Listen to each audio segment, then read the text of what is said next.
ഇന്ന് പ്രസന്റ് ചെയ്യുന്നത് കലിയ എന്ന് പറയാം. കലി എന്ന് പറയുമ്പോൾ ഫ്ലവർ, പൊമഗ്രാനറ്റ് ഫ്ലവർ എന്നൊക്കെ ആണെങ്കിലും നമുക്ക് ഇവിടെ ബേസിക്കലി അറിയപ്പെടുന്നത് അനാർക്കലിക്ക് നമ്മൾ പാനൽസ് എന്ന് പറയില്ലേ, അതായത് പീസസ് ആയിട്ട് നമ്മൾ ഒരു ട്രയാങ്കിൾ ഷേപ്പിലുള്ള ജോയിൻ ചെയ്ത് മാക്സിമം ഫ്ലെയറിൽ കിട്ടുന്ന ഡ്രസ്സസ് നമുക്ക് പരിചയമായിട്ട് വരുന്നത് അനാർക്കലീസിലാണ്. അങ്ങനെയുള്ള കലിയാണ് ഇപ്പൊ പ്രസന്റ് ചെയ്യുന്നത്. നമുക്ക് ഹെവി വർക്ക്ഡ് ആയിട്ടുള്ള ലെഹങ്ക വേണമെന്ന് പറയുമ്പോൾ ആ ലെഹങ്കയുടെ സ്കേർട്സ് ചെയ്യാനുള്ള കലിയാണ് ഈ കാണുന്നത്. കണ്ടോ?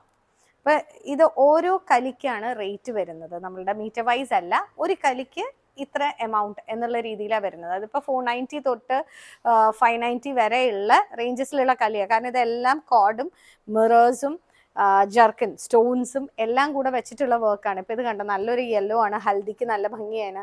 നേവി ബ്ലൂ ഓഫ് കോഴ്സ് എൻഗേജ്മെന്റിന് പോകാറുണ്ട്. പേസ്റ്റൽ ഷെയ്ഡ്സ്, വൈൻസ് വരുന്നുണ്ട്. അതുപോലെ നല്ല ഭംഗിയുള്ള പിങ്ക് വിത്ത് മൾട്ടി കളർ. ഇപ്പം നമ്മുടെ ആ യെല്ലോയുടെ ഒരു കളർ ചേഞ്ച് ആണ് ഇത് വരുന്നത്. ഇത് നല്ലൊരു പീച്ച്. ചിലതിന് ഡിസൈൻസ് ആയിട്ടാണ് വരണമെങ്കിൽ ചിലത് ജോമെട്രിക്കൽ ഡിസൈൻസ് ആയിട്ടാണ് വരുന്നത്. ഇതെല്ലാം കൂടെ നമ്മളിപ്പോൾ ഈ രണ്ട് കലി കണ്ടോ, ഇത് രണ്ടും നമ്മൾ ജോയിൻ ചെയ്ത് ഇങ്ങനെ സ്റ്റിച്ച് ചെയ്യുമ്പം ആ വർക്ക് നമുക്ക് വരുന്നത് ഒരു ട്രയാങ്കിൾ ഫോമിലാണ് ഇങ്ങനെ അടുപ്പിച്ച്. ഫൈനൽ ഫിനിഷ് വരുന്നത് അങ്ങനെയാണ്.